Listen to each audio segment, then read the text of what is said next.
தமிழ்நாடு கேரளா இணைப்புச் சாலையான குமுளி மலைப்பாதை சாலையில் பிளவு ஏற்பட்டதால் கனரக வாகனங்களுக்கு தடை விதிக்கப்பட்டுள்ளது. கூடுதல் விவரங்களை செய்தியாளர் முத்துவேலிடம் கேட்கலாம். முத்துவேல், விவரங்கள். அதாவது தேனி மாவட்டத்தில் தமிழகத்தையும் கேரள மாநிலத்தையும் இணைக்கக்கூடிய முக்கிய சாலைகளில் குமுளி மலைச்சாலை முக்கியமான சாலையாக உள்ளது.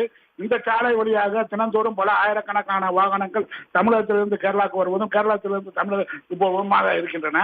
இந்த சாலையில மழை கடந்த 2 தினங்களா பெய்த மழையின் காரணமாக, அதாவது குமுளி சாலையில கீழிருந்து அடிவாரத்திலிருந்து லோயர் கேம்ப் பகுதியிலிருந்து மேல் செல்லும் வழியில 3வது பென்ஸ்டாக் பைப் அருகில் சாலை ஓரத்தில் பிளவு ஏற்பட்டிருக்கு.